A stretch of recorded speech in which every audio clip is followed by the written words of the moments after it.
That's the first. Well, we do camera now. Hugo, take two. Thanks very much for joining me. Give us talk us through your pathway to where you are now. Yeah, so obviously I started with Skerries all the way up until probably 17s or 18s. Some of my most memorable rugby was played there with some of my best friends. We had a great team all the way up, winning leagues and things like that. So yeah, probably my most memorable time playing rugby. I was part of Northeast and Leinster and things like that along the way. After Skerries, I moved to college in Maynooth and played with MU Barn Hall for a year. During that year, I got selected for the Irish Sevens, and since then I haven't really been playing much club rugby or 15s at all. So that's where I am now. It's been 3.5 years with the Sevens, so okay, enjoying every moment of it. And talk us through, how did that come about, the Sevens? Like, I think I was playing Leinster 19s at the time, and I think it was just through training, and then we'd won inter-pro game. I think we were playing Munster down in Munster, and after that game, I got a call off the head coach asking me to play a under-18s tournament, so it would have been the European Championships. I played that. We ended up winning the competition, and he called me the next week, asked me would I join the senior squad. I actually laughed when he first called me, and I thought he was messing. So there was that competition at under 18, is that in Heidelberg? That was in Heidelberg, yeah. Great city, yeah. Lovely castle. I'd say you saw loads of it. So yeah, he called me the week later, and I hadn't even trained with the senior team once before. I was on a plane to Oktoberfest for my first tournament, first drinking tournament. What was the initiation? I can't be telling you that.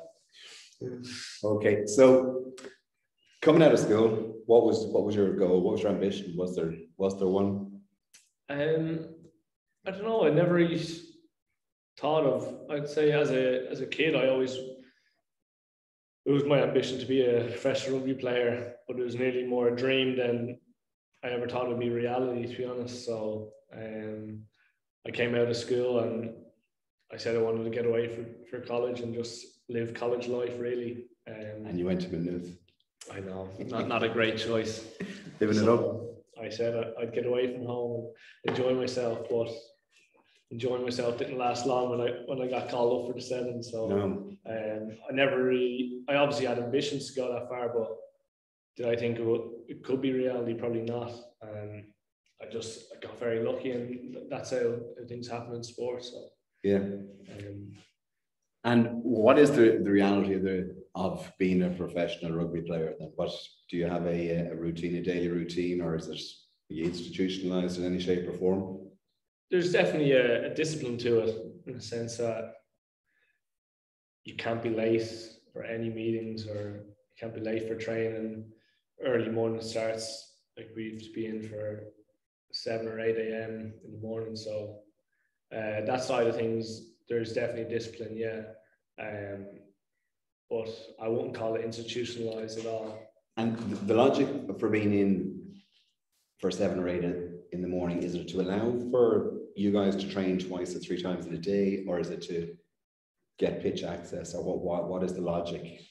Yeah, it probably would be to get, let's say, so throughout the day it could be a long day, so you could have a pitch session, a gym session, and a team meeting, and you need to refuel between them sessions. So I think it's a bit of both, in the sense that, yeah, you want to get in early so that you've time for all that, but also they kind of like to let us go at 2 or 3 in the afternoon, because that's kind of how we've planned our own schedule. Okay. And we'd rather be in early and out. So it's not nearly an army boot camp where they're trying to train you mentally and things like that. It's just how we've planned it out, really. Okay. And what are the physical demands of sevens in comparison to the 15-man game? There's obviously a lot of similarities in terms of the tackle contests and things like that. So you do need not me in particular, but the average player would want to try work on their size and things like that. But also you have the cardio aspect where you need to be able to run for long distances and high speeds for 7 minutes on it at one go. So that's probably the biggest demand is trying to keep the engine ticking over while your brain's still switched on within the game, because as you could see, things happen very quick in the sevens pitch, so you need to be clued in every second or else the ball will go by you. Okay. That's it. So the physical demands there, like, you're not the normal physical presence of a normal professional rugby player, and your tackle technique, what I've seen of it is very much from the knees down. Is this something that was taught to you, or is it just something that it's evolved because of your size?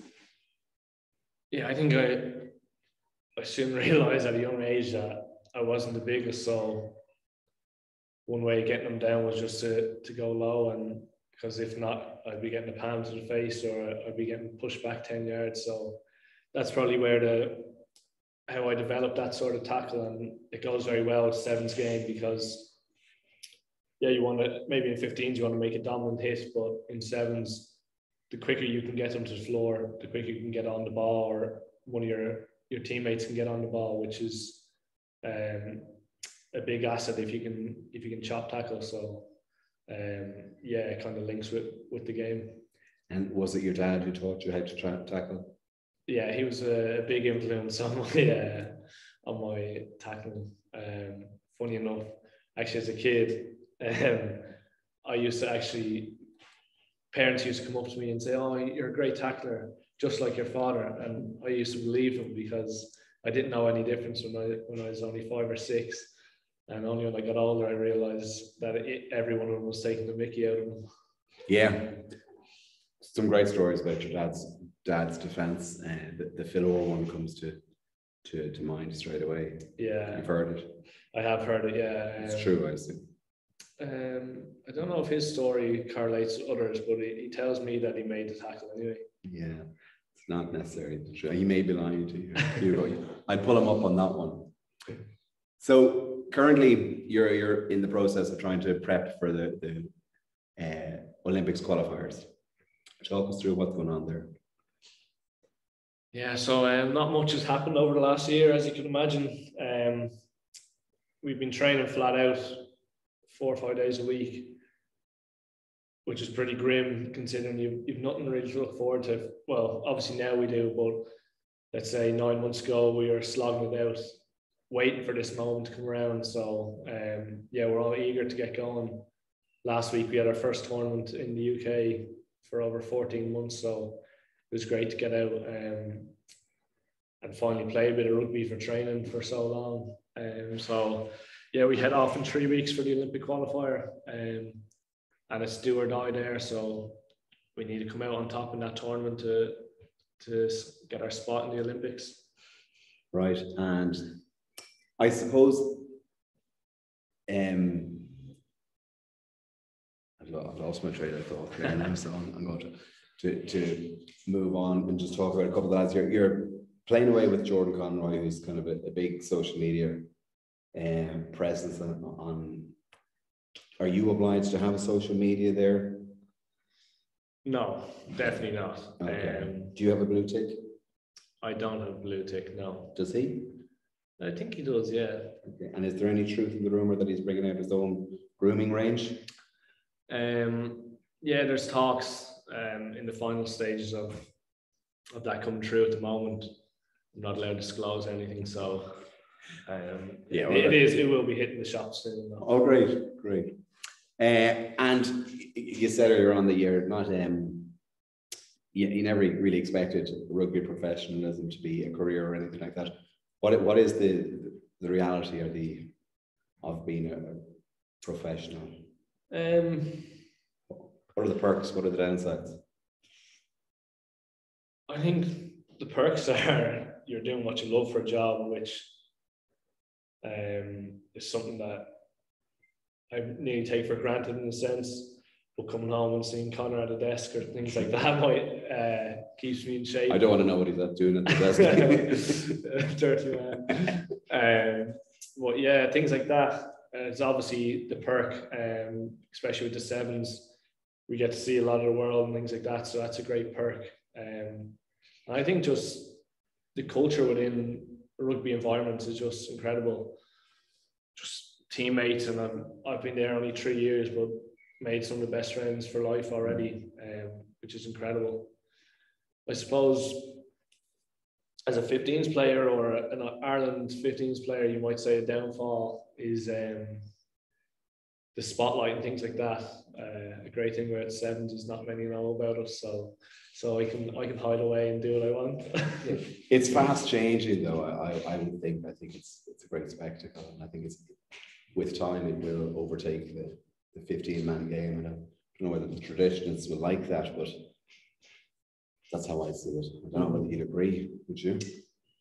Globally, I think for a casual viewer, 15s can be boring and things like that. But yeah, sevens has great potential there, I think, especially with how they go about running tournaments.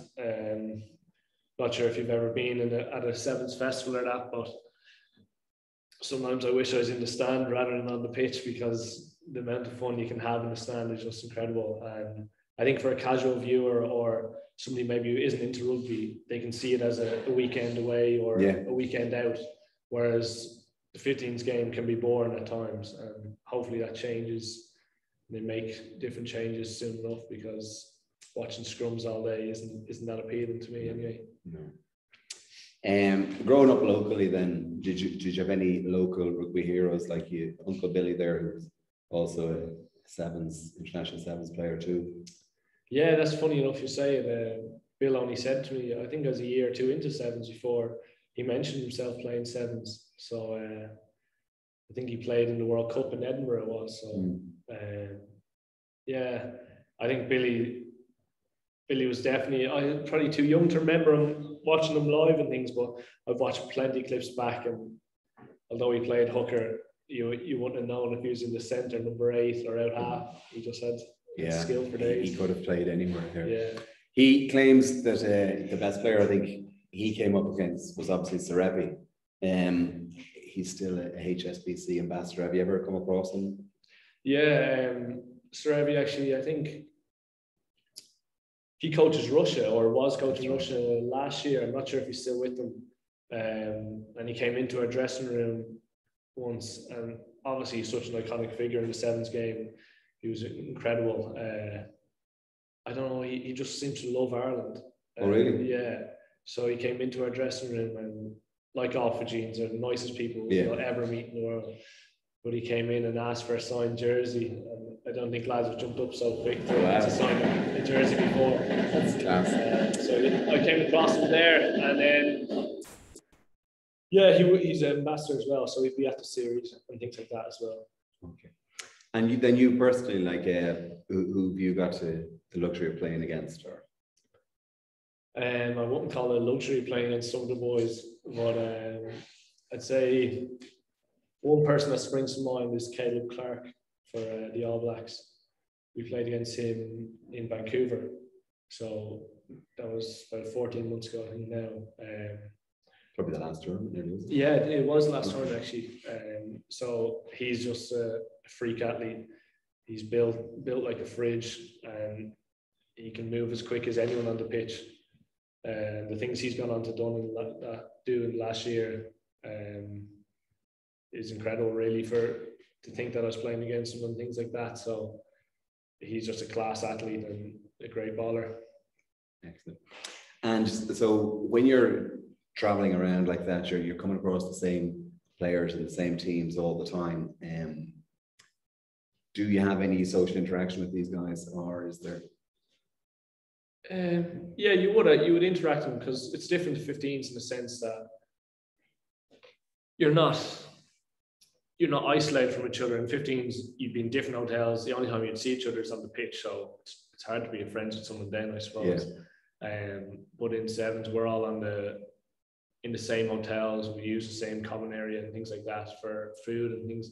So you would recognise people, and obviously the lads in England and Scotland, you might have a bit of a relationship with because they're closer to home and things like that. Or boys might have played with them throughout the years, whether it be if they went to Edinburgh or they came to Munster for academy and things like that. So there will be a few relationships there.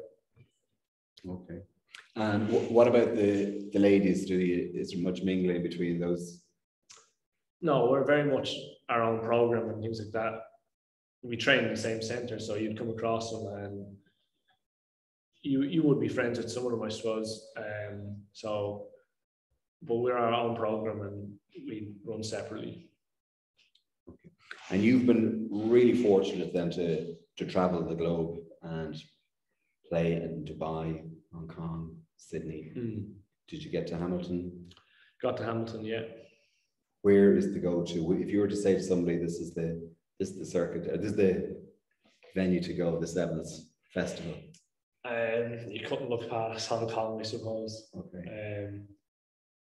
I think definitely for a sevens tournament. As a spectator? A spectator in the stands. And a participant, same? Or? Well, I was only in the stands in Hong Kong, so I was reserved. So once the tournament kicked off, I could go out and enjoy myself. I didn't have to participate. But as a participant, I'd say Cape Town's special. Like the fans over there, they're just crazy and playing. I think they had a 50,000 seater and it was full to the rim. So playing in front of them was just incredible, and the noise off them. But Hong Kong, if for a spectator, just nothing beats it. Do you think Dublin could become a host city for one of the circuit? Do you think we would take to it? I think if we could get it would be one of the best weekends of the year. But it'd be difficult taking it off London or Paris because they're the two European stops at the moment. There has been talks about it, so hopefully since we're on the series now and we're getting a bit of a name for ourselves, they might trial it out one year. Okay. So long term now, you've got Olympic qualifiers next month. Yeah. Hopefully then you've got Tokyo then. So were you in school with Sean Wadilove? Yeah, he would have been in my year when I was in fifth year, and then I repeated fifth, so he went on to sixth. But yeah, I'd know him, yeah. Be nice to have a friendly face over in Tokyo. Yeah, it would. Yeah, two local boys making it would be great. Exactly, yeah. Hopefully I'll get on the plane with him now. Oh, he's already booked his seat. Yeah. Fair play to him. And so then after that, you got World Cup next year, and then it's almost another 2-year cycle then to the next Olympics. Are you planning to be hanging around that long, or what's your long-term goal? Yeah, I haven't thought too much about it. I suppose everyone's just building towards the Olympics at the moment, so I'm very narrow-minded at the moment. I'm just trying to get to there first, and then we've obviously the World Cup in Cape Town next year. Will I hang around for another Olympic cycle? I don't know. I'd love to go back to 15s and give it a shot somewhere within Europe or over in the States maybe. Yeah. I haven't planned yet though. Are you just waiting for the right offer? Is that what you said? No. So you basically said to me earlier that your pathway was that you went through the whole of the Northeast region and stuff like that and into the academies, and then you fell out of that and you went to Barnhole and you got the call. There's a few local lads who kind of had their hearts broken this week in relation to been dropped out of the squads. Have you any words of encouragement or advice for those? Yeah, I suppose I would have been playing with boys and throughout the age groups, and that happened to some of my best friends. And at the time, it's hard to look past it because you're so caught up in the moment and that feeling not being wanted is so tough to take. The one thing I can say is just, if that's what you want to do, keep working hard. A lot of lads in the sevens at the moment got picked up through the AIL league, so if that's what you want to try progressing, keep working hard and show yourself on the AIL stage, and a call could be coming your way. But I think, personally, I don't think rugby's a be all and end all. I think there's a lot more to life than just rugby, so they might be hurting at the moment, but in a few months' time, I'm sure they'll be enjoying their rugby wherever they're playing. I think that's the main thing, to be enjoying it. Yeah. Not to think too much into it, because that's why you started playing in the first place. Yeah, and I suppose you were very fortunate. You had the rugby, you got your qualification behind you as well, so it wasn't rugby 24/7. So yeah, I was very fortunate in that sense. You need something else to concentrate on. Other than girls. Other than women, yes. Yeah, so I had college, and I think just any outlet apart from rugby is great, because you'll drive yourself mad if that's all you're thinking about. Very good. And I don't want to keep you too much longer. I'm going to ask you if there's Perry Baker, Carla Niles, Jordan Conroy. If you were to put your money on anyone, who are you going with? I'd like to add someone else to that list. Aaron Sexton, he's a fella with us at the moment from Ulster. Okay. I'd be backing him in that race. Really? Yeah. He's putting his hand up there. I'd be putting my money on him. Is that because Baker's just coming back from a broken leg, or would he actually beat them? Yeah, I'd say you'd struggle with Baker, but the other two boys, I'd back him. Right. Jordan carrying too much timber now. Yeah, he's just seen too many dominoes. Very good. Well, like I said, I'm not going to keep you too much longer. Just on behalf of everybody in Skerries Rugby Club, the very best of luck next month, and hopefully we'll see you in Tokyo. All right. Great. Cheers. Thanks Eric. a million. Thank Thanks. you.